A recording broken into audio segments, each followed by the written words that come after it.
सबको मेरा सादर नमस्कार। धर्म के 4 चरण प्रसिद्ध हैं: सत्य, दया, तप और दान। आज की कहानी का शीर्षक है पुण्य और प्रताप। एक बड़ा व्यापारी नदी में स्नान करने गया।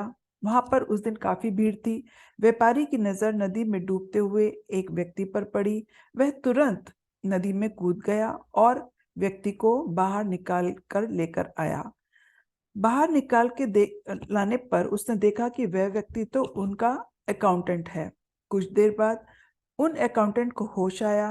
व्यापारी ने उसे इस हालत में पहुंचने का कारण पूछा। अकाउंटेंट ने बात बनाते हुए कहा, मैंने अपना सारा पैसा शेयर बाजार में खो दिया है। अब लोगों का मुझ पर काफी उधार है और इसी डर से मैंने यह कदम उठाया है। व्यापारी ने अकाउंटेंट को सांत्वना दी, कहा कि अब चिंता छोड़ दो, लेकिन भविष्य में कभी ऐसा काम नहीं करना। ईमानदारी से सेवा कार्य करते रहो। अकाउंटेंट को सेवा करते हुए 1 साल बीत गया। इसी बीच व्यापारी को काफी लाभ हुआ। अब अकाउंटेंट की नीयत फिर से खराब हो गई। एक दिन उसके बेटे का जन्मदिन था। उसने सबको खीर खिलाई। व्यापारी के लिए भी एक कटोरा खीर लेकर वह उनके घर पहुंचा। व्यापारी व्यस्त था तो उसने वह खीर का कटोरा मेज पर रख दिया। काम करते करते उसको थोड़ी देर हो गई। थोड़ी देर बाद उसने देखा कि खीर का कटोरे में बिल्ली उस खीर को खा रही है, जिसे खाते ही उसकी सेहत बिगड़ गई। व्यापारी को समझ में आ गया, पर उसने किसी से भी इस बात का जिक्र नहीं किया। उस व्यापारी ने सोचा कि जब तक मेरे पुण्य मेरे साथ हैं, मेरा कोई कुछ नहीं बिगाड़ सकता। अगले दिन अकाउंटेंट ने जब व्यापारी को देखा तो वह सकपका गया। व्यापारी ने फिर भी कुछ नहीं बोला। अकाउंटेंट को लगा कि व्यापारी को तो कुछ पता ही नहीं चला। फिर व्यापारी का धन हड़पने के बारे में वह अकाउंटेंट फिर से सोचने लगा।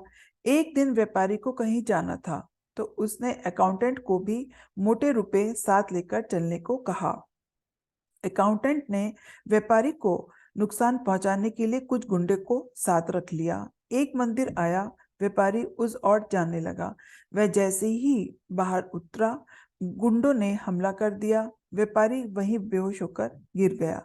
अकाउंटेंट जैसे ही धन लेकर भागने लगा तो अब गुंडों की नीयत भी बिगड़ गई। उन्होंने अकाउंटेंट से धन छीनकर उसे नदी में धकेल दिया। व्यापारी को होश आया तो सामने अकाउंटेंट को डूबते हुए देखा। अपने दयालु स्वभाव के अनुसार उस व्यापारी ने फिर से अकाउंटेंट को बचा लिया। होश में आने के बाद अकाउंटेंट ने व्यापारी के पैर पकड़े और क्षमा मांगने लगा। व्यापारी ने मन ही मन उसे क्षमा कर दिया। केवल व्यापारी ने उस अकाउंटेंट से इतना ही कहा, जब तक मेरे पुण्य मेरे साथ हैं तब तक कोई मेरा कुछ नहीं बिगाड़ सकता। तो कहानी का सार ये है दोस्तों, परोपकार एवं नेक कर्म पुण्य कमाते रहिए। पुण्य इस लोक एवं दूसरे लोक दोनों ही जगह काम आते हैं, जबकि धन केवल इस लोक में हमारी भौतिक आवश्यकता को ही पूरा करने में सक्षम है। इस धन से कुछ परोपकार करिए, कुछ पुण्य कमाइए, जरूरतमंदों की, दुखियों की सेवा करिए और बीमारियों की सेवा करिए। जो निर्धन है उनकी भी सहायता कीजिए। धर्म, कर्म और दान करते रहिए। हो सके तो 3 तरह से लोगों की सहायता कीजिए। फायदा नहीं पहुंचा सकते तो नुकसान भी न पहुंचाएं। खुशी नहीं दे सकते तो दुख भी न पहुंचाएं और तारीफ नहीं कर सकते तो बुराई भी ना करें। इसी के साथ आज की कहानी समाप्त हुई। सादर नमस्कार।